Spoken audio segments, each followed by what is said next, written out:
Hello, welcome. We are up. Welcome to Footy Rivals, round 17, the AFL season, home and away season. And interesting things happened last weekend, didn't they? They certainly did. G'day, everyone. Thanks for being here with us. Very interesting week last week. Sort of up and down. I was a bit ashamed that I didn't get to watch too much footy. And the footy I did get to watch was obviously the Derby, which I didn't really avidly watch because it was disgusting. Yeah, why? Why was that? What happened? Well, when you kick 2 goals 19, and I can't believe that scoreline. I couldn't even bring myself to be like, well, they had 21 scoring shots. That's okay. I couldn't even bring myself to that. I wanted to vomit. So I turned it off, and I never turn Freo games off. Never. But that one I made a particular exception for. But there were a lot of other things happening outside of the Derby, weren't there? Yeah, plenty of Thank things. God. Plenty of things. We had a couple of upsets. You lost your certainty. I certainly did, and which gets us to our, I suppose, the starting of the episode. Okay, should we at least unleash what the ingredient for the certainty is? Because I'm just going to come out and say Yes. I don't know what I'm supposed to do with these. But I have an idea, and with a Ryan little bit of sent a me nudge, to get some chilies. Yeah, with a little bit of a nudge, guys. If you haven't joined the Discord, make sure you do join the Discord because the punishments are decided for what happens with our certainties in there. Now, with a bit of a nudge and a suggestion from yours truly, I suggested that we had to do and eat chilies if we got our certainties wrong, of which I got mine right. Justin, you picked a good certainty. Justin, you I got mine. You didn't get it right. And how much did they lose by? Like a goal or something? Not much. Yeah, not much. Bastards, man. So the challenge for you today is you have to eat a chili, the whole thing. Now, you can eat it in one go right now, or you can eat it over the course of the episode. But by the end of the episode, it's got to be finished, down, gone. I tell you what I want to do. I want to do the same way you did this with the cinnamon challenge last week. Get through the teams and eat it before we answer our questions. Right, okay. Now, there is a caveat to this. I have given you an out for this, okay? Yeah, a painful out. It should be noted. I have given him an out, okay? I have here a glass of milk, for if the spice gets too hot over our questions and everything. However, he must bow down to the overlords of the West Coast to be able to drink his saviour. So we're just going to pop that next to old Michael Walters there. Oh, poor Sonny. Because he's going to be that's going to be your saviour instead of Sonny, I reckon. I'd like to point out what's happened to me in the last 4 or 5 days. So Fremantle lost the Derby in horrendous fashion. That makes me sad from the get-go. I lose my certainty. My punishment is to eat chilies, and I think anyone who's watched this show before knows I'm a spice wuss. Help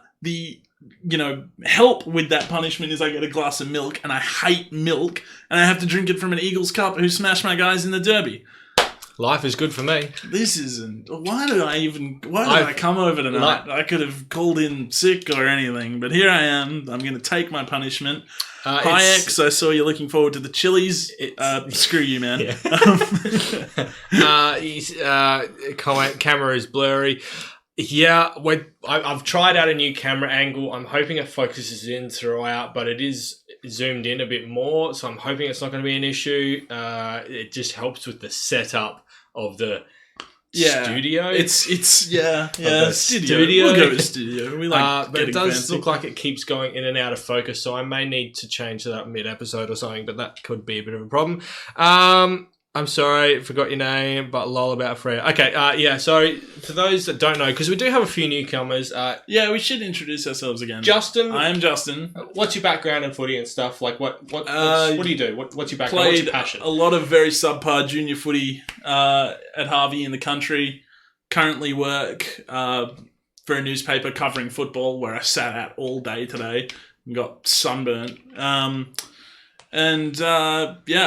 just a long-suffering Fremantle tragic. What about yourself, Ryan?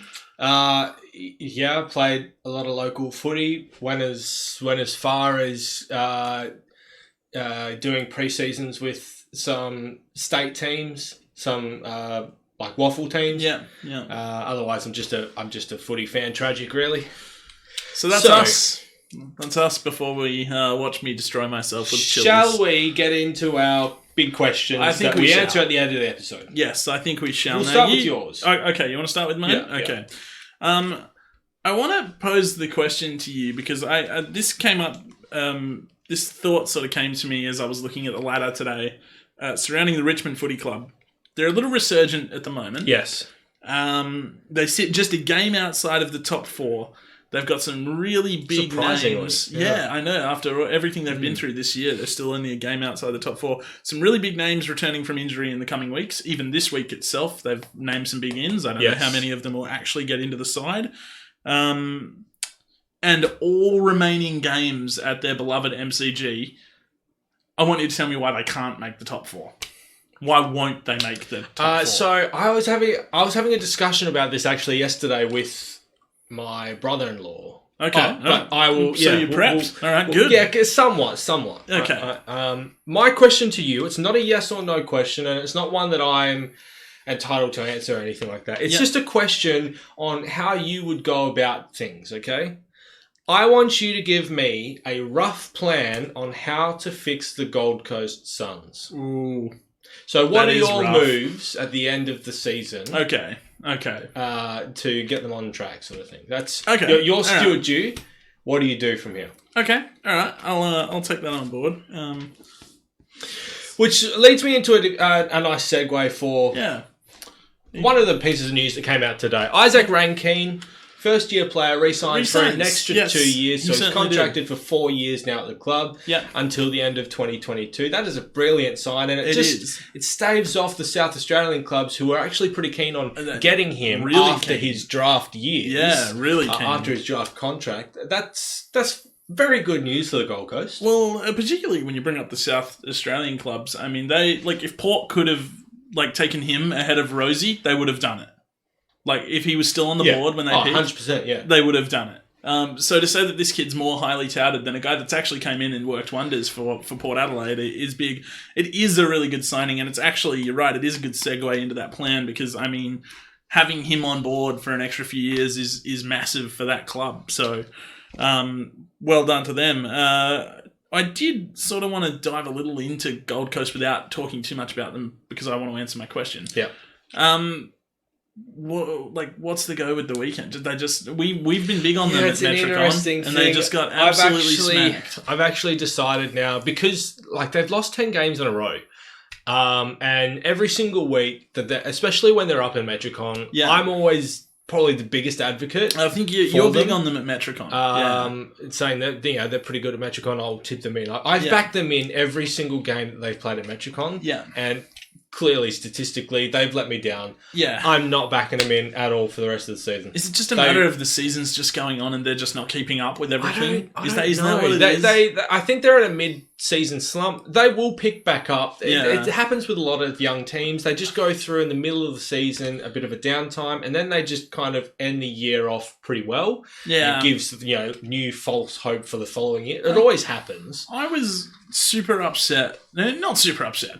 I was super annoyed that their footy boss has come out during the week saying, we're going to ask for a priority pick. And he sort of put the onus on the AFL as to, we should get a priority pick. We've been down for so long. We need help. It's wrong of you to not help us. And it's come on, man. I think every club that asks for a priority pick goes that way. They're going to put the pressure on. I get it. That's what they're going to do to the AFL. But if you're going to do that in public, also be ready for the ridicule that comes with, hey, you guys did not run your club the right way. You made some bad decisions yourselves. Yes. Yeah. But in saying that, they've already set the precedent. I mean, they gave Essendon the first pick. Yeah, despite ravishing them. They have set a precedent that it doesn't matter what decisions that a club makes. Yeah. If they're down the bottom for so long, they'll try to help them out. And so I don't necessarily think it's a bad idea to give them the priority. It's not going to help them in the short term, though. No, my other thought was that. I mean, how much is another top pick going to help them? They have a ton of them already on the roster. I think one more top pick most going to make a difference thing for them, though, is the go home factor from Gold Coast. Yeah, at least until the younger generation coming through the AFL clinics and stuff, through the Queensland academies and stuff, actually get some good numbers and good players through that. They'll be able to retain Queenslanders more often than not. Which was an interesting thing that their boss of footy, I can't remember his first name, might be Tony Cochrane. Yes.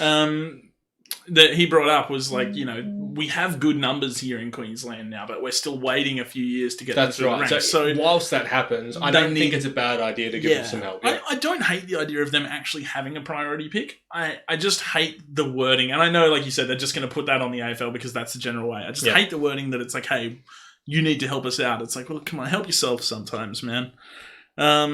One thing that I did want to talk about going away from the Gold Coast here was the return of Grant Birchall. 740 days. 2 years that he's been out of footy. And it's funny because he was part of the Hawthorn side that just decimated Fremantle at any chance they got and dashed our hopes. But I really liked Grant Birchall.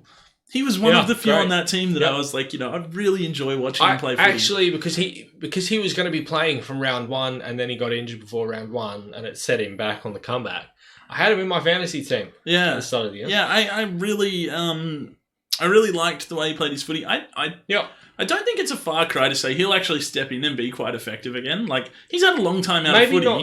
Maybe not in his first game. I don't think he's going to step in and win, best on grounds or be in Brownlow votes I think if he can do something for Hawthorn. Yeah, no, I think if he can string the back of this year... I mean, this year for the Hawks is a write-off. They can still make finals, whether they can or not, it's entirely up to them. Yeah. But this year, in terms of being a premiership threat, is a no-go. It's a no-go. And Clarkson's kind of confronted if Birchall can get a good run at it at the end of this year and go into next year... With a pre-season under his belt as well. And the back end of this year and stuff as well, I can't see why they can't tilt.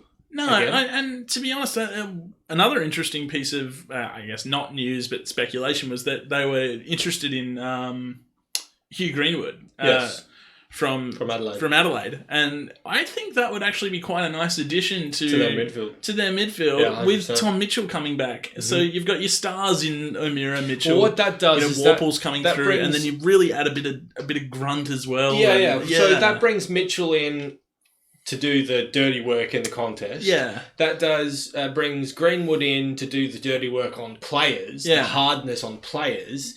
And it brings Scully, Smith, if he's still at the club, and Jaeger on the outside. Yeah, and also Wingard, if he can get to some form. I mean, he was in for them this week, so we'll obviously talk about teams later on, but not not pessimistic on the path that Hawthorn are on for sure.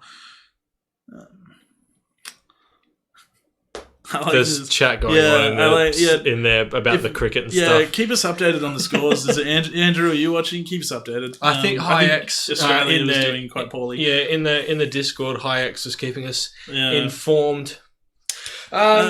We digress. Grant Birchall comes back after 740 days. Here's a player that we both criticised quite a bit. Okay. Who's re-signed with his club for 3 years. I wrote this one down. You know who I'm talking about. Liam Jones. Yeah, when I was writing this down, because I just write down news topics on my notes, and I wrote down Liam Jones has signed a 3-year contract at Carlton, and then I just wrote what, as in like W-U-T with a question mark. What?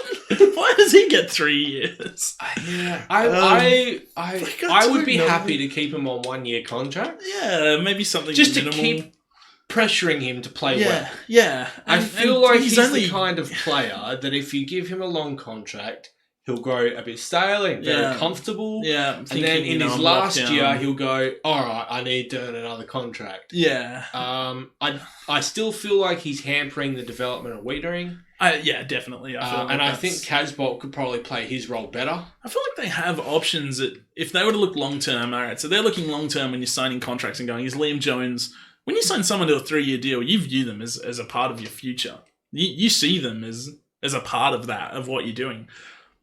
Why? When you've got Marchbank, Casbolt, Wiedering, and there's probably other guys you can go and get and bring in. Yeah. I don't know why he gets 3 Especially because they've got Hugh Goddard, who comes back for his first game this week. Yeah. We said that last week, but that was on an extended bench. Yeah, that was Sunday teams. He's definitely in this week. He's definitely playing this week. And he can play that role, I think, better than Liam Jones. Yeah. Maybe, I would have said maybe they kept Liam Jones on as backup to Hugh Goddard. Yeah. Depending on if Hugh Goddard can stay fit. Yeah, and because if he can't stay fit, but then why wouldn't you just keep Liam Jones on 1-year contracts? Because if Hugh Goddard does come good and he's fine and he's fit, you're locked what into does Liam Jones do then? Like, effectively, the Carlton Footy Club now is locked into Liam Jones. And if that was my footy club, that's just a phrase that I wouldn't want to hear.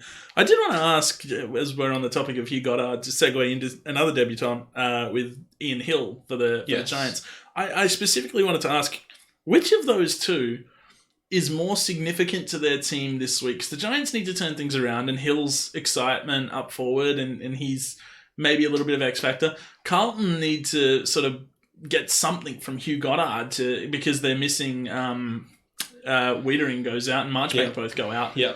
Who's more significant in terms of the impact they can make for their teams this week? In context for the season, Ian Hill. Yeah, of course, because GWS is alive in the context for the season. importance to team structure, Hugh Goddard. Yeah, it's a funny one. I was just trying to pick who, and I would go with Goddard as well for the team structure. But if Ian Hill can actually, get 18 touches and 2 of them might be goals, and I don't think he'll get 18 touches. He's not that kind of player. No, he floats around the forward line a lot. I think he's averaging like 17 in the NEFL, so he's probably not going to get 18 touches. But if he can kick a few goals, if he can come into the team and make as bigger impact as what Jared Cameron has at West Coast, exactly. 100%. Really good comparison. That is over and above the expectation. Yeah. I would only expect him to kick 1 or 2 goals and have maybe 6 or 7 possessions. Yeah, and possibly have a high tackle count. It really depends on. That's what I would expect of him. Yeah, it really depends on if they're going to push him up the ground or get him to just be at the feet of Jeremy it depends Cameron. on how they play. Yeah. This comes into the big question of the week, I think. Your team, Ross Lyon. Yeah. He's under a lot of pressure now. Guaranteed to be there, apparently. What are your thoughts on Ross Lyon? Because I've seen a lot of Freo fans call for his head now. And there is even a petition going around. There is. To have Ross Lyon. Which many of my friends have asked me if I've signed. No, I have not signed. What is your, as a Freo supporter, as a diehard Freo supporter, what is your stance on Ross Lyon? I try not to have one, to be completely honest. What is your stance? I'm asking you what your stance is. I have in the past advocated for his head. This year he showed something. I'm still... Okay, my official stance, I'm not advocating for his head immediately. I don't want him gone immediately. I don't want to be on the coaching carousel immediately. And I think that he will see out his contract. And I think that almost he should. I mean, 2020 is probably the year... I know this was supposed to be the final year of the rebuilding year launch, but they got another batch of kids in and they probably need another year. And it's starting to become a reality that they're not a finals side. So... give him 2020, and then I think regardless of the result, he should not get an extension. Even if they play finals in 2020. I don't think Ross Lyon should get an extension. I still think you need to move on, get a clean slate, and look for a good coach. Don't just throw in a nobody or anything like that. So do you think that he's gone 2020? I think he will be. Obviously, it's going to depend on their results. Because if that's the case... I can sit here and say that he should be gone after 2020, even if they make finals. Chances are, if they made finals in 2020, he's probably not gone. So, I don't know. But I would say if they're not making finals in 2020, then yeah, I think he's gone. And that's when they'll make the call. I mean, he would not come out and say, I'm going to guarantee that I'll be here, if he couldn't guarantee he's going to be there. I don't think that's Ross Lyon's style. I've called for his head in the past, probably in the wake of bad losses. But I think I'm a believer that he needs to go, but not that he's a bad coach. This is my take on Ross Lyon. Okay, and it's probably going to be a bit surprising coming from a West Coast supporter. Okay, all right. Ross Lyon was so Fremantle was minor premier 2015. 2016, they were launching and launching for another finals campaign. Yes. Yep. Misread the situation completely, but still pursued senior players for probably a bit too long before they started rebuild. They really wasted about half of 2016. Before entering rebuild mode. So they've only actually really, in my opinion, been rebuilding so far for now, including this half of the year. Yeah. 3 years now. In which those 3 years they had to do a total clean out, which takes a lot of time. And in that time frame, they still are a finals heading team this year. They can still make finals. Yeah. You know, they're equal eighth, technically speaking. Or equal seventh or something, technically speaking. Something around there. I don't think they'll make finals, but in 3 years to be challenging for finals, you look at teams like St Kilda, you look at teams like Melbourne, who are down the bottom for so long, you look at teams like Carlton, Western Bulldogs, even though they won a premiership for 1 year, they've still been not great. Yes. They've only made finals 2 years out of the last 8, I think. Yeah, something like that. For us, Lyon, to turn the team around and be finals bound within 3 years, technically 2 years of a rebuild, that's a pretty dramatic turnaround. It's a really valid point. It's a really valid point that you raise. I mean, it is, but at the same time, it makes me question that every game I look at, I'm waiting for the young guys to have a little more breakout, a little more flair in them, and I don't see as much of it as I'd probably like to. So it makes me wonder, is Ross Lyon the reason that they're still floating around this mark, or is the fact that you've got Nat Fyfe, Michael Walters, and Brad Hill and Joel Hamling and guys like that, is that why you're floating around the mark? So it's hard to judge. I wouldn't want to be the Freo guy that has to make a call on it. I wouldn't want to be Peter Bell if he's the one that makes a call. I don't know. I think Peter Bell, as soon as he makes a decision, he would stand by it and just know that it's the right decision. He's strong-willed. And the thing is regardless of who's coaching Freo, I think they'll be making finals. Because you've got to understand, as an interstate team, particularly in the West, the home ground advantage in the West is such a big thing. It's huge. You almost, as long as you've got a semi-decent team, you're almost guaranteed a finals finish. Yeah. I did want to talk just quickly about your team. I'm sick of talking about mine. You mentioned off air that you don't think they'll be minor premiers considering the run home, not considering form or anything. It's on form. They're the form team of the competition. Where do you view them? You've got to be happy. You see them headed top 2. Like what are your thoughts on the current West Coast? I think right now the front runner for the premiership is probably West Coast. I think so. I still have question marks surrounding Geelong. Yeah. Specifically with regards to pressure footy. They don't stand up under pressure. Yeah. Which that's what finals footy is all about. Specifically grand final. And it's what teams like the Eagles are going to bring to you. That's right. Whereas I think teams like West Coast, probably Richmond can deal with it better. Yeah. I genuinely think West Coast is probably the front runner, and I don't know who comes next. Yeah, and that might be my bias coming through. Perhaps I don't think it is. I try and be objective. About these things. I think they're a class. And don't get me wrong, Geelong are a good team this year. Yeah, but I just don't think they're a premiership team this year. I think, I've felt that all year. We've talked about that all year. That they've had it pretty easy and things like that. So I'm with you. I think West Coast are the favourites and they're a cut above. It only takes 2 weeks to change that, so we just need to sort of sit and simmer on it. That's right, If we look 4 weeks ago... West Coast, to me, this year... It's a different story. They feel like Hawthorn in their three-peat. Now, what I mean by that is that Hawthorn in their three-peat, for the first half of the year, they would struggle to get going. You'd always question, this is the year they're not going to do it. Yeah. And then, because they go so deep into September, it gives them a delayed start to the preseason. Their start compared to everyone else is delayed. So the start of their years were always sluggish, but they were just putting the wins on the board early on. And then in the back half of the year, that's when they would start to come good and dominate. And that it feels like that's what West Coast is doing right now. Exactly. Yeah. West Coast feel like they're just going. Like now, they're just starting to hit some gear. They're starting to motor, and Natanui's probably an example of that in himself, that he's starting to get form and he's starting to come back. And I think I agree with you on this. That's my feeling about it. Yeah. Anyway. Yeah.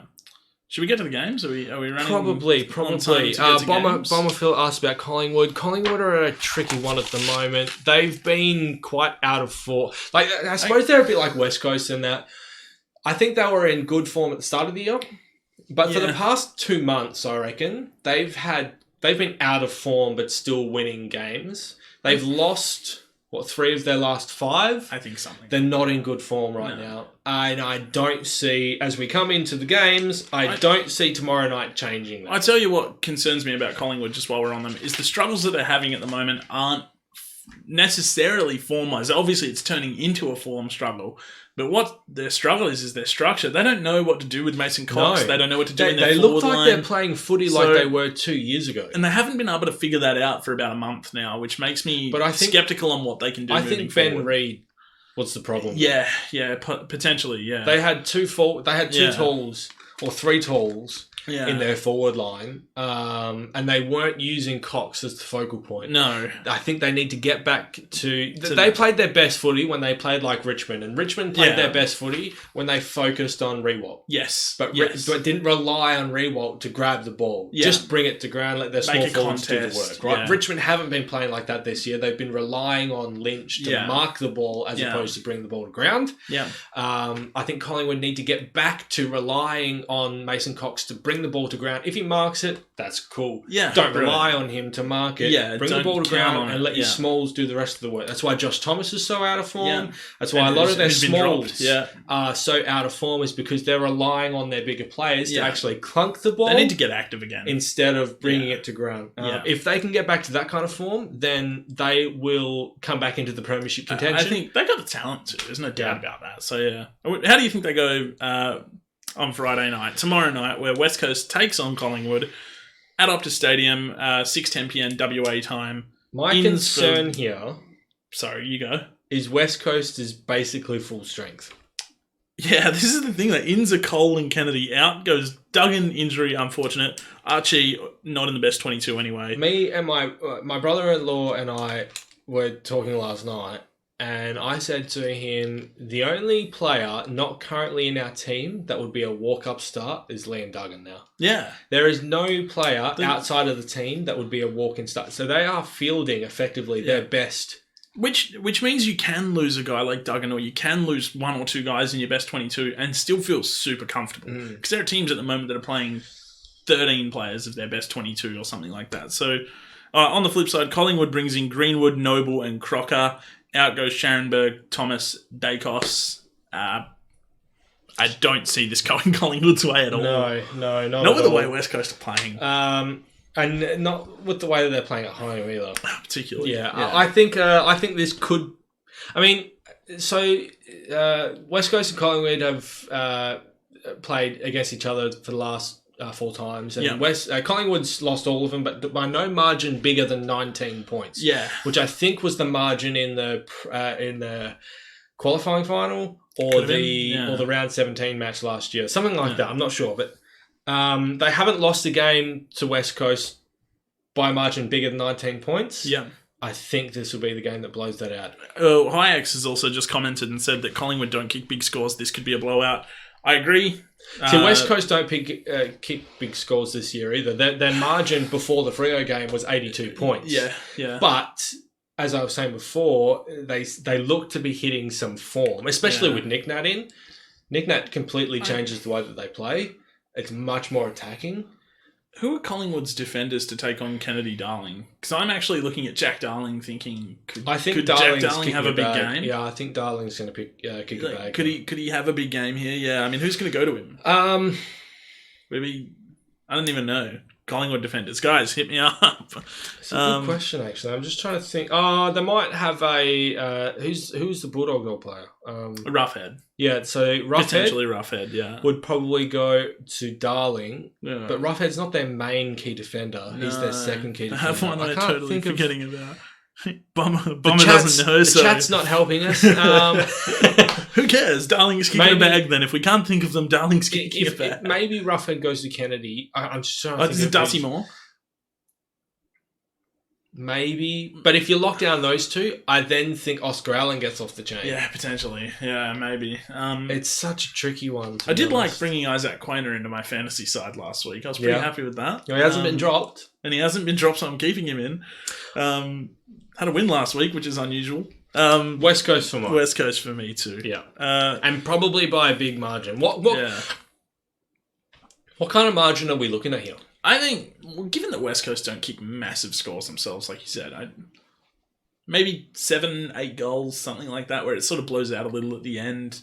Collingwood, I don't think have been losing by much, have they? So depends on how they start, I suppose. Yeah, it does. But I think it could be. It could almost get to like West Coast gets 3-4 goals out and it sort of flatlines a little. I think in every game that they've played, even though West Coast have come out with the chocolates, Collingwood have started very well. Yeah, and then West Coast have then had to trail them back in and then take over. It happened in the qualifying final. I think it happened in round 3 this year. Okay, it also happened in round 17 last year when Nick Nat went down. Yeah. I see it maybe getting to 6 or 7 goals, which I would call a blowout against Collingwood. I mean, they're a top 4 side. If you beat them by 6, 7 goals, it's a pretty powerful performance. Yeah, this could be the game that knocks them out in the top 4, though. Yeah, could be. Yeah, particularly with Richmond snapping at their heels. if what is it, GWS? Well, Richmond plays GWS, so one of them's got to win. Who's playing the Lions? If Port Adelaide beat the Lions and West Coast beats Collingwood, West Coast will be 2 games clear in second spot. Yeah, which is pretty good. Cements it at this point in the year for mine. So West Coast for both of us. We move on. Sydney's got Carlton. They're hosting Carlton at the SCG. Yes. Saturday, 1:45 p.m. Do you want to take us through the ins and outs here? Kieran Jack is in for Sydney, and James Rose goes out to my detriment because he's in my fantasy team, unfortunately. Great. Which he's been a pretty good pickup. Carlton bring in Harry McKay, Hugh Goddard for his debut, and Patrick Cripps comes back into the team sooner than I thought he was going to. I'm with you on that one. Out goes Caleb Marchbank, Jacob Wiedering, and interestingly, Mitch McGovern. Was he omitted? He was. Because it's about time as well, because he's been in shocking form. He has been, but one of my thoughts was that maybe with Marchbank and Wiedering going out, McGovern would push to defence. I don't know why that's never been trialled, considering the success of his brother. And also just his abilities to read the play. He's a good mark. Like, he is touted as being able to read the play and be as good a mark as Jeremy. The problem at the moment that Carlton's having is that he's just not caring enough up forward. He just doesn't look like he's caring, so he has no choice but to care in defence. So the problem is Mitch McGovern at Adelaide looked like a good forward. Yeah. But that's because he was the 3rd or 4th forward. Yeah, next to some really good forwards. So he was drawing a bad defender. And I get that he's still next to Curnow, and McKay now is back. But those guys being young aren't going to do for you what Jenkins and Tex did. No, that's right. Yeah. Carlton's outs, like their ins are big, but their outs are massive for their structure. So all of their ins are big, but all of their outs are big as well. I think their ins and outs offset each other, to be honest. Yeah. I don't think their outs are bigger than what their ins are. And vice versa. Sorry, I've just hit the mic. My bad. Whereas Sydney going in almost unchanged. I'm interested to see how Paddy Cripps comes back. Yeah, changes this team because since he went out, still been competitive. They've won games. Yeah, still been more competitive. Probably should have won last week. If he comes in, how much does that change? Yeah, because they're going to rely on him more as opposed to playing team footy like what they have been doing. I don't think it'll worry them too much. I think when young guys get a taste of success, they kind of just try to keep it rolling. Because Sam Walsh in his first year stepped up into his role huge, brilliantly. Huge, decimated Fremantle a fortnight ago. So... Yeah, I don't know. How one-dimensional can you get with a midfielder? He's just going to do his thing anyway. So if he wins footy, he wins footy. That's a plus. The trap that you fall into is when you start relying on that player. Yeah. And because they're so dominant, no one else can play that role when they're in the team. Yeah, it's tricky. Which is what really you need. You need balance. You can't rely on the one kind of player. I'm really interested to see what it does to them as well. Sydney for mine, though. I think the Swans at the SCG just get it done. Not by much. I think the Swans get it done. Depending on how close the margin is at 3/4 time. Because Carlton seem to just storm Because home. Carlton are playing very good footy in the last quarter. They have all year, really. They've played very good footy in the last quarter. They have. So, yeah. But I'm looking for Sydney, but really tentatively. I'm certainly not putting a certainty on it. Actually, it wasn't one of our 50-50 games even. Our first 50-50 game does come in Hawthorn versus Fremantle, though. Yes. Down in Tasmania. Want to run us through it? Yep. It's Saturday, 2:10 p.m. The ins for Hawthorn. Wingard, Birchall comes back. Really happy to see Birchall back. Don't really very happy. care about Wingard, but really happy to see Birchall back. out goes Glass and Gunston. Pretty happy to see Gunston out. Like, I'm happy to see Birchall back, because Freo probably didn't have that much of an answer if he was to play a good game. Was he injured? Or was he omitted? No, he's injured. Okay. And Fremantle, in comes Sean Darcy for Aaron Sandilands going out, so they swap in the ruck. Yep. Then Nyhouse and Stephen Hill also come in, and Griffin Logue and Mitch Crowden have both been omitted, which I just... Stephen Hill... straight back into the side. I'm just straight up baffled. After so many soft tissue injuries. Like, he was rushed back into the side before this latest injury to his hamstring. Yeah. And I think 2 games in, he went down. It was 2 games in, and it was like in the second quarter of the second game. Bomber thinks Freo will win, so I like your enthusiasm. Thank you, Bomber. Yeah, the only thing that bodes against Fremantle... if this was played in Melbourne, I'd probably back Freo. Yeah, I'd come this close. Is played in Tasmania. And Freo need to bounce back. They still got to show something. But this selection panel baffles me. I didn't think Logue was... Why is he omitted? Why is he dropped? I thought he was playing good footy. Maybe not last week, but who on the side played good footy last week? Like, no one. Now 5 got like 21 touches. That's nothing. So, I think that's stiff. Crowden comes out for a guy like Stephen Hill. Stephen Hill is going to give us 13 touches, 1-2 tackles, you know? Who cares? Mitch Crowden gave you 16 touches and 6 tackles last week. I'm tipping Hawthorn, and I think it could be a blowout again, because I hate this selection. I like the Darcy for Sandilands, and Ryan Nyhouse is good, but he's not Griffin Logue. In Ross Lyon's press conference after the game last week, he said that Sandilands wouldn't go to Tasmania. Yeah, it was set in stone. It was never going to go. That was already planned before the West Coast game. And I don't hate it, because I really don't understand why they needed to bring Sandilands back for West Coast unless they didn't want Sean Darcy in for specific reasons, which I can't understand. They rested him, they said. They were managing him. Yeah, and he had some pretty tough assignments in his first 3 games back, so I get that. But Nyhouse and Hill for an omitted Logan Crowden, I'm not buying it. I'm tipping Hawthorn. You going with the Hawks? Yes. Okay. Yeah. The Hawks for their first back-to-back win of the year. This is going to be their first back-to-back win of the year. They haven't won back-to-back games. I know we've spoken about it quite often, but I thought they might have pinched one in the last... No, the last time we spoke about it, they then lost 3 games in a row. Okay, all right. So, yeah, Hawthorn for me. I'm hoping that continues on then. I'm hoping Hawthorn get on a bit of a win streak here, because it's planned that my brother and I will be attending round 23, West Coast versus Hawthorn, for Hawthorn's chances to make finals. Oh, okay. Yeah, which they will lose, because West Coast will beat them. Yeah, probably. Sorry, Andrew, but probably. Okay, we move on. I'm done looking at Fremantle for now. Essendon takes on North Melbourne is our next game at Marvel Stadium, Saturday, 4:35 p.m. Yep. Essendon go in unchanged. They do. Must have a lot of faith in their team after beating GWS last week. Sydney last week. That's where these came into play. That's right, yeah.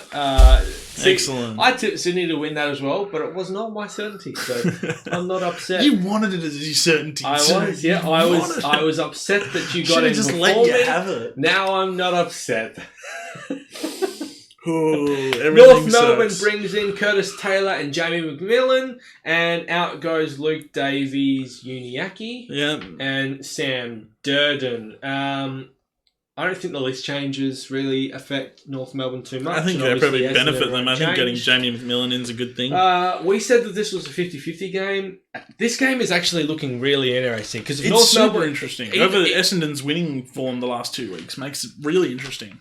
Well, yeah, and North Melbourne's form over the last month is very interesting. If Essendon had lost depending one of on those who 2 wins games, this, I think whoever wins this makes finals. Yeah, I think so. Essendon, if they had have lost one of those 2 games over recent weeks, I'd back North Melbourne in almost by a mile. But the fact they've won both, they're in winning form, and the teams they've versed haven't necessarily been easy, GWS and Sydney. As compelling an argument as you make, lock it in, Eddie. This is my certainty. I'm backing in North Melbourne again. Oh, wow. Okay. Again, too, so you're just keeping faith, are we? I'm backing it. They've only lost 1 game out of the last 6. Okay. Or five, or something like that. Okay. Right, they're in good form. They're playing Marvel. They play well at Marvel. Yeah, they do. And the way they've been winning has been really good to watch. It's been convincing. And I don't think Essendon will respond well to the aggressive style that North Melbourne bring. Essendon's had narrow wins too. North Melbourne's certainly been more impressive if you're going off form. North Melbourne's my certainty. Lock it in, Eddie. What do we got? Hi-X has got it as the certainty that North will smash Essendon, not even close. I think North Melbourne will make finals this year. And So I do think I, Reshaw gets the top job. Yeah, it's ludicrous to think they will make finals after the whole Brad Scott thing and where they were at that time. It's just ridiculous. But the thing is with Brad Scott and the way that they were at the start of the year, I don't think they adjusted well to the new rules. No.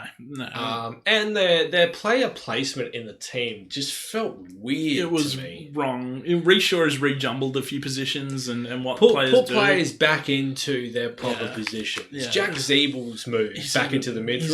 I think was the game changer for them. Yeah, I think so. And he's still great. kicking goals as a midfielder. Like kicking lots of goals as a midfielder. Yeah, he is. He's racking up the fantasy points too. Every every week. I'm trying to get him in. I'm going to go with North as well. I'm with you. I'm banking him in. First Saturday night game of the weekend. Gold Coast takes on Adelaide at Metricon. Want to run us through the ins and outs? In for Gold Coast, Lemons and Riscatelli. I actually thought Riscatelli had retired, not going to lie. When I saw his name there, I was like, I don't remember that he was I thought he was like a development coach for them. I'm pretty sure he went onto the rookie list or something. Oh, maybe. Anyhow, they're in, Lemons and Riscatelli. Out is Will Powell, who's going to miss the rest of the season, I think, with an injury. And Jack Martin has a finger injury, which just makes things even worse for them. Yep. Adelaide brings in Knight and Stengel, who's going to debut for them. Yes, that's right. Did he ever debut for Richmond? Or is this his actual AFL debut? I think he played for Richmond. Maybe. I'm kind of excited to see how he goes because Adelaide pursued him aggressively in the trade period. They marked him as an early target and they wanted him. Out goes Gallucci and Douglas. So this is a no-brainer for mine. I'm just going to back Adelaide in. Yep, I said earlier before, I'm never backing Gold Coast in for the rest of the year. Adelaide for mine. Just Crow's debut, Joel. Thanks for that. For Stengel, that is. I'm backing Adelaide in. I don't even really have much to say about it because there's no argument I can make for the Gold Coast. Yeah, Adelaide will bounce back from last week. I am not hyping up Gold Coast anymore for this year. They have bandwagon. dogged me every week. They can get stuffed. Okay, that moves us on to Geelong and the Saints. I'm pretty happy with that exit from that game. You want to take us through the Cats and and Saints? Brandon Parfitt comes in for the Cats as well as Asava Radagalia. And out goes Jack Henry and Lockie Fogarty. For St Kilda in comes Jack Loney and Nathan Brown. And out goes Josh Battle and Matthew Parker. Losing Battle's a little depressing. Losing Parker's way overdue. Like, Parker hasn't done. Like, he's got a bit of a free ride on. We love him. He's a VFL guy. Awesome. No, get rid of him. Was Battle omitted or was he injured? I think he was injured. Yeah, because I think he's been playing pretty well to he has been playing well. I don't think Nathan Brown's in is... I'm conflicted. I think the game's past him, but... What do they need his him size for? Maybe is definitely needed against Geelong. Well, what else did the Saints have to take Tom Hawkins? Who else was... Jonathan Marsh. Maybe. And that would be it. I mean, they essentially, no matter Nathan Brown or no Nathan Brown, the Saints need their midfield to play well in this game to not allow Tom Hawkins to destroy them. And I don't see it happening. I think Tom Hawkins could potentially take the Coleman this week. Yeah, he could have a really big game. He's 6 goals behind Jeremy Cameron at the moment, but Cameron may not have a big game. So that kind of segues us into the next one because I'm going to go with the Cats. Yeah, Cats. Cats, yeah. Well, it's down at GMHBA, and please, Geelong, get a new sponsor for your stadium. That name is ridiculous. That's really bad. We move into Sunday, where we're talking about Jeremy Cameron in the Coleman race, and he might not kick many goals because he versus a pretty hot to trot Richmond Tigers team taking on the Giants. The Tigers, obviously, this is extended into changes being Sunday. Big ins. This is at the MCG at 1:10 p.m, by the way. The ins are massive for the Tigers. They get Riewoldt, Caddy, Higgins, and Baker. No outs yet because it's extended interchange. For the GWS Giants... There's some big ins here too, actually. Yeah, there are. Lockie Whitfield being the most notable.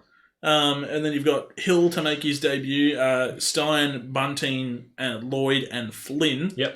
Out goes Josh Kelly, which is... For a few weeks. It's really bad for them at the moment. That's going to hurt. Like, who's more important to their team, all right?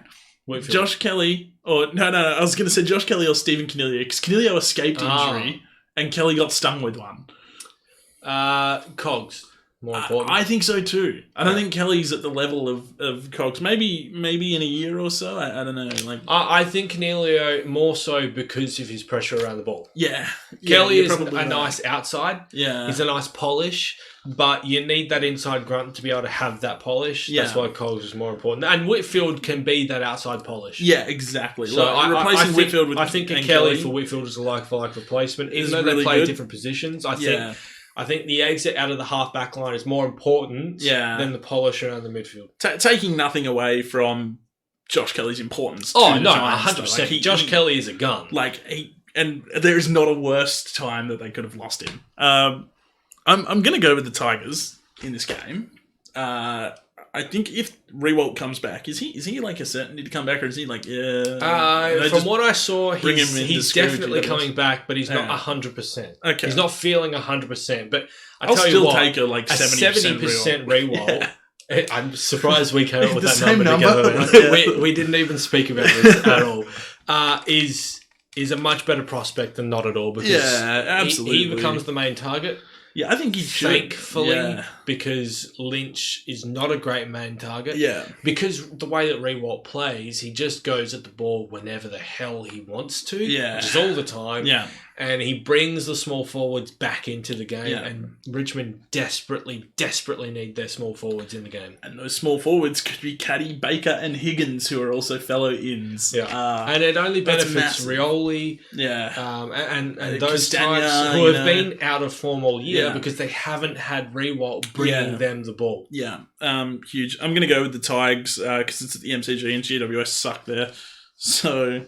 Richmond for mine against big crowds. GWS suck. Yeah. Do you want to take us through the Dogs and D's? Dogs and D's, another 50-50 game. Bailey Dale comes in. Now these are extended lists. Bailey Dale, Dale Morris comes back in. He does, yes. Lockie Young and Riley West. Sorry, I've got to backtrack here. I'm backing Richmond as my certainty, by the way. I don't like GWS in this game for some reason. The rest of them, I don't want to pick certainties in these last two games, so I'm going to back Richmond. Sorry. Continue. Right, Dogs, Dale, Morris, Young, West in on extended bench, so there are no outs just yet. Melbourne bring in Corey Wagner. Jake Lever comes back into the side. Yes, he does. Josh Wagner. Max Gawn comes back in, although I don't think he's a certainty to come back in. Neville Jetta comes back in, and Oscar McDonald comes back in. I think 4 out of those 6 ins are massive. Huge, yes. But unfortunately for Melbourne, out goes Matty Hore, which is, I think, a decent loss considering his form this year, and Tom McDonald for the season. Who is their best player at the moment, considering in 3 and a bit quarters he destroyed the Blues. Which was interesting because he's had a very poor year this year. Yeah, it was interesting. I agree that some of these ins are huge for Melbourne. Particularly Lever, Jetta, Gawn. If they all come in, it's massive for them. But I think the Dogs, what's impressed me lately, they're playing really good footy against really good sides. Yeah. Like they're how they play against poor sides that are disappointing them. Who did they beat? Port, they beat Geelong, and they only just lost to Collingwood in a game that they probably should have won. Yep. 3 good sides, 1-2 of them push the other. Melbourne is playing good against average sides. Melbourne beat Fremantle, who were clearly off. Melbourne are deceptive. Nearly beat Carlton. Just beat frustrating. Carlton. They make you feel like they're almost there, and you just go, "Yep, this will be the week they." This is they it. just click, and then they don't. Like, I don't know if they've beaten. Really annoying. I don't know if they've beaten a good side this year. Have they? I don't know. No. Fremantle was in form when they played them, but then Fremantle went straight out of form when they played them. So, who knows? I'm backing the Dogs in. Dogs for me. Yeah, I really like what the Dogs are doing. I actually think the Dogs, I was going to pose this to you earlier when you mentioned Essendon and North Melbourne and whoever wins plays finals. Dogs' chance to play finals with the footy they're playing at the moment? Yes, but Beveridge restricts them too much. They won't make it. Yeah, I'm wondering if they can sustain the footy they're playing at the moment. I think the Dogs need to part ways with Luke Beveridge. Yeah, which is really tough for them because he broke their premiership. Because unfortunately, don't get me wrong, he did do that, and he did that through the flexibility of players, but him forcing players to be flexible is hurting them so much right now. They need to own some positions. Like Aaron Norton just needs to own the forward line. And I've been an advocate for Aaron Norton having to go, he should go back. He's drafted as a defender. I watched him play a lot of defense at Peel Thunder, and he was amazing. But he needs to be in the forward line. His form's too good there to deny. And there are a lot of players that are in the forward line who should be in the midfield and vice versa. And because Beveridge has this fascination with having flexible players playing all over the ground, you don't have any specialists in the team, and you need specialists in the team. You need guys who just do one really good thing. thing. You do need players that can play in multiple positions, yes, but not every player needs to play in every position. Exactly. That is not a good way to make a footy team. It's kind of where I think they've got success with Tim English. He might not be playing great, but he just plays the ruck. Yeah.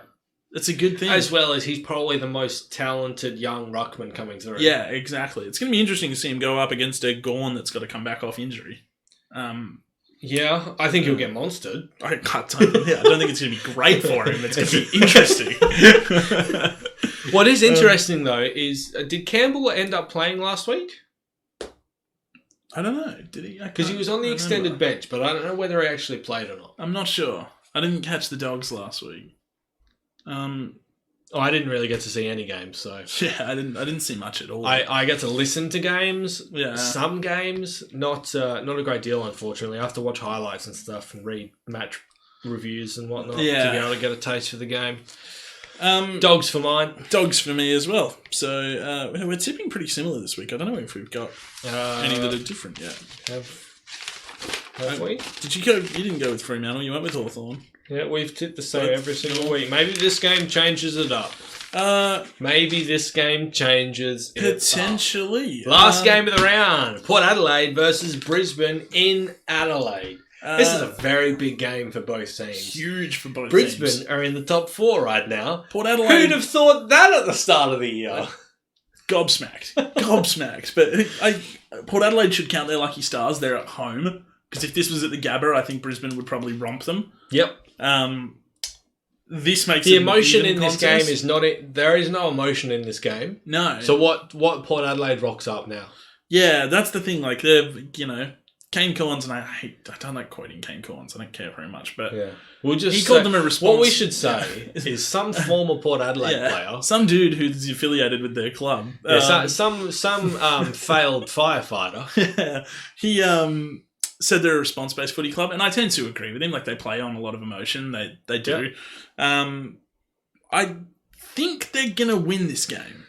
I think who are the ins? So the ins for Port Adelaide are Boak, Cam Sutcliffe, who could potentially play his first game, although I think will probably wind up being an emergency. Obviously, Boak comes back after being a late out last week. Paddy Ryder and Trent McKenzie. McKenzie, I would think, would probably be an emergency as well. Yeah. So you're probably looking at your Boak and Ryder to come in, and I don't know who would miss for them because their outs are not listed yet. In for Brisbane is Keys, Walker, Matheson, Payne, Smith, and Oscar McInerney. Yep. And out goes Hipwood and Hodge. Big outs. Big outs, not replaced by great ins. No. Not great. I don't mind Oscar McInerney. I think he's okay. Keys plays a role. Yeah, I think Keys comes in for Hodge and McInerney comes in for Hipwood. Yeah, that's probably the way they're going to go. But I don't like those ins compared to those outs. Josh Walker? Maybe Walker for Hipwood, are you thinking? Yeah. Because Keys was a backman, wasn't he? I think so. Maybe he was a backman. He's either a forward or a backman. I cannot remember what key PF he plays. Backman rings a bell. So maybe it is Walker for Hipwood. But Hipwood... key position... footballer. Yeah, but it's K. Oh, God, keys. You got me there too. Oh, God. We know English good. Paddy Ryder's not been great. I think he's actually going to harm the team. I don't think they should bring him in. I think they should just bring Boak in and drop someone for Boak. Yeah. Because they've got Dixon, Lysette, and Westhoff played really well last Sam week. Powell-Pepper was actually dropped last week. Yeah. And Boak he had back spasms in the back warm-up? spasms, yeah. He had it in the warm-up, and then Sam Powell-Pepper was called back up. Yeah. So that's the only, but he actually played a good game last week. Yeah, he did. So I don't know who's going to go out, but I don't think they should bring Ryder back in either because Westhoff, Lysette, Dixon, that three is tall enough. Yeah, and you don't want to go too tall. Very well together. Yeah, they are. Like Lysette's killing it. And Ryder is just completely out of form. Now. I'm going to go with Port Adelaide because it's at Adelaide. And I don't like the outs for Brisbane because I think Brisbane's been living off Eric Hipwood at the moment. Like he's like purple patches in games. Yeah, are deciding games. Yeah, but in saying that, so is Charlie Cameron. That's a good point. Yeah, and he's a purple patches as well. Imagine if they get 4 quarters out of those two guys. They never will. No, not from Charlie Cameron anyway. Hipwood maybe. Yeah, he'll develop into that player. Cameron as a small forward will never play a big 4-quarter game. Yeah. Like he might have one, but it's not going to be a consistent thing. He's a small forward. Yeah. It's the hardest position to play on the field. It is. It's tough. So I'm going to go with the power. I'm going to go with Brisbane. Oh, a 1-tip indifference. Excellent. Okay. I was going to say you should make them your certainty, but you've already made North your certainty. So never mind. Don't take my advice on certainties anyway. Yeah, why would I? You've gotten all but one wrong, I think. I'm laughing, but I'm also crying.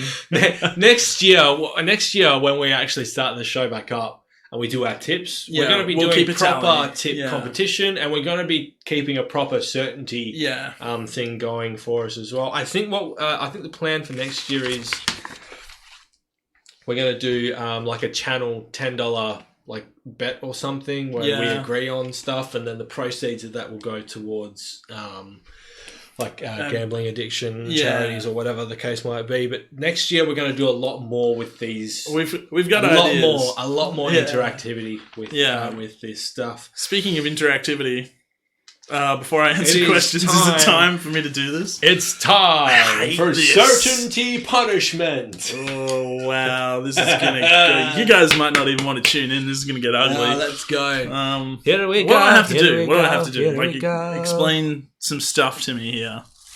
What am I? I've got the chili. You have to eat all of it. The whole thing. Be warned. It's a big now that chili. you've touched them and stuff, okay?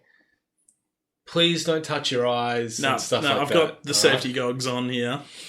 But so the whole thing. This is a big chili. Well, you're the one that bought it. Because I heard the big ones are less spicy than the little ones. Well then. But I feel like that's not going to matter. Let's test that So theory. I'm just doing it raw? You're the test subject, man. Yeah. So if I'm going to break a bit off. You're best off just taking it. I'm not going to chew. I'm just going to break a bit off. It. Like bite into it. I'm just gonna break a bit off here first, and I don't want it to touch my tongue. It's going to. It is. Do you like ASMR? I don't even know what that is. It's people who chew into a microphone really loudly. All right, that was hot. It's hot, guys. It's hot. It's fucking hot. All right. Well, all right. Continue. While you're eating, can you tell me? I want you to give me a rough plan on how to fix the Gold Coast Suns. Oh my god! And don't forget, you have an out here, but it's West Coast that is your saviour. I don't want to use it. I know, that's why I got it. I hate the seeds. I'm shaking. The seeds is what's spicy. Oh man, I'm like sweating now. I don't like chilies. I really... Alright. Now if I go, it's in my throat now. It wasn't in the throat before and everything was dealable. It's in the throat. Fix Gold Coast for me. Their plan should be to stick with the plan. Right? Stuart G's a good coach. Yes. And this chili's really hot. Now, it's hotter towards the end. Which is like ironic because you think you're done. You are genuinely sweating. But you're not done. You think you're getting to the end and it's going to be all good. You know what the worst is? It starts to come out. That's you. Well, you're not wrong. That's you don't have to eat the Thank God. Oh my God. We have another one there. Should we eat? Encore? There's a really tough bit, like a chewy bit in here.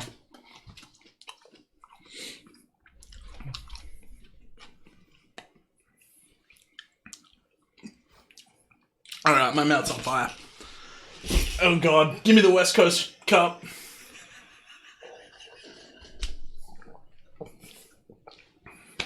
Oh, the milk helps. Oh, milk is good. So anyways, Gold Coast. It doesn't help that much.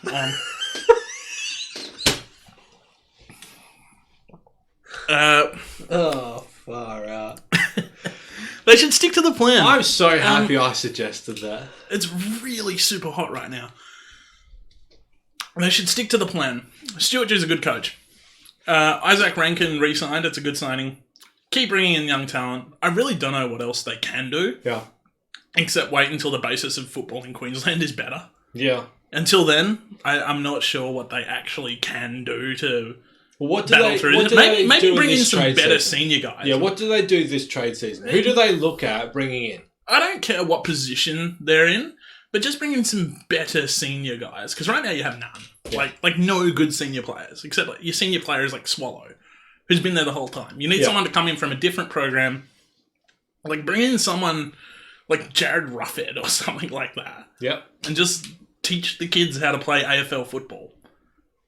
Outside of that, I don't really know what to do other than sticking to the path they're on, because I like the path they're on, even though they're not getting results. If they bring in someone like Jared Ruffhead, do you think they could target Isaac Smith as well? Potentially. As a midfielder. So Isaac Smith and bringing in also Stephen Hill Yeah. would take him away from Fremantle, which I like. But yeah, those three names, like if they could get someone like Ruffhead in, and also Smith and Hill, that would help. It would help with the direction they're The heading development of the players, right? Yeah, it would help. Oh my God, I'm still burning. I'm out of milk now. Tell me why Richmond aren't going to make the top four. Right, so as I said at the top of the show, my brother-in-law and I sort of discussed this loosely last night, and I said top two were locked in, Brisbane, West Coast are top two. Yeah. The rest of the top four is going to be a fight between four teams. Okay. Collingwood, Brisbane, GWS, and the Tigers. Yep. I see GWS and Collingwood making the top four. Yep. Not Richmond, not Brisbane. And the reason for that is the run home. Yes, the MCG is the only ground that the Tigers will play until the end of the home and away season. Right, that's locked in. They don't leave that ground. However, that is a home ground advantage for them, even though they play some away games there. But it's not a home ground advantage like what, say, West Coast have, where no other team has that as a home ground except for Fremantle, okay? Yeah.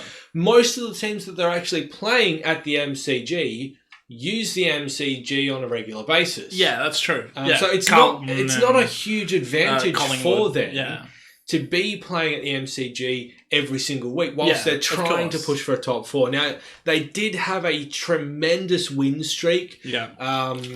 Back end of 2017 is what you're talking about? Well, back end of last year is when it stopped, sort of thing. Yeah. I think it was like 22, 23 games in a row at the MCG, yeah, of course. That they won, yes. But that's when they were in good form. Yeah. They haven't been in good form. They've played 2 good games so far. That's not enough games for me to say they're in good form yet. Yeah. And they've got some decent opposition to come up against for the rest of the year. They still have to come up against, I know of, I think they come up against Collingwood. They come up against West Coast as well. So there's not... And the MCG holds no... West Coast have no fear there anymore. No, and obviously Collingwood have no fear there either. Yeah. They are not a lock for top four. No. By any stretch of the mean.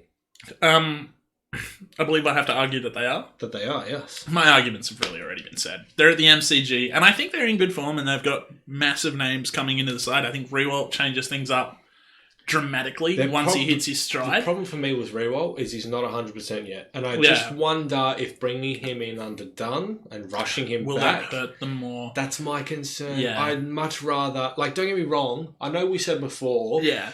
Bring it back to 70%.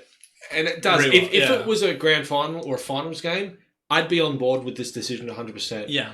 Right now, though, their season's not in the balance. Yeah. Even if they drop this game, they can still make top four and make up the games, yeah, right? They didn't need to bring him back. I'd much rather bring away. back a 100% Riewoldt. Yeah. Maybe they feel like they need X amount of games in him before the finals come around. Maybe they didn't want to bring him back in only 2 or 3 games, but he's a senior guy. Like he could come back with no games before finals and make an impact. It's still not really subsiding, I must admit. Things aren't getting better. I think I'm just getting a little more used to it. Yeah, it's going to be hanging around for like the next half hour. My nose is really runny at the moment. You've probably seen me wipe it 1,000,000 times now, so... Which is probably going to start burning because you were holding the chilies. Now you're rubbing. I didn't even think of that. All I can think of is my mouth. God, I think it's true. Guys, make sure that you join the Discord. Don't forget to join the Discord. If we get any of our certainties wrong this week, you come up with the punishment for what we do next week. We've done Tabasco, we've done cinnamon, the cinnamon challenge, and now we've got chilies. But keep in mind, it's got to be reasonable. We've got to be able to do it within here. And continue the show. And preferably not make us actually sick. Yeah. Because no one wants to watch that. Or maybe you guys do, but just I don't want to do it for you. Yeah. But no, please do join the Discord server. If you like the video, please leave a big thumbs up and subscribe to the channel for all our upcoming content that's going to be flowing through the ranks. I'm guessing we'll be doing some reviews or anything like that this week, are we? You're the mastermind. Fill us in. I really need to do a reaction to the round video because I've been saying that I'm going to do it and I haven't done it. We were going to be doing the review for the Western Derby, but someone, much like Fremantle, didn't turn up. It looks really bad because I didn't turn up. I must admit I have work and we're short-staffed and things go on. But it looks really bad on me because we got smashed tonight in the show. I did do a recording for it, but I wasn't happy with it, and I didn't want to bring out with content just for the sake of bringing out content. I want it to be quality for you. So next week, there's no hard set plans for next week. I think Joel will be coming out with a video next week. It's like the top 10 players or top players that never won a premiership. Oh, excellent. It's very interesting. If Matthew Pavlich isn't in there, I'm coming for you, Joel. I reckon he should be in there. Absolutely. Although he didn't make the West Australians top 50 most influential people in WA football. He's probably... I don't know how. It's because he works for Channel 9. Yeah. Let's get that straight. Anyhow, that's my rant over. Channel 9? Channel 7? No, he works for Channel 9. Or does he work for Fox? The West Australian are affiliated with 7 West Media.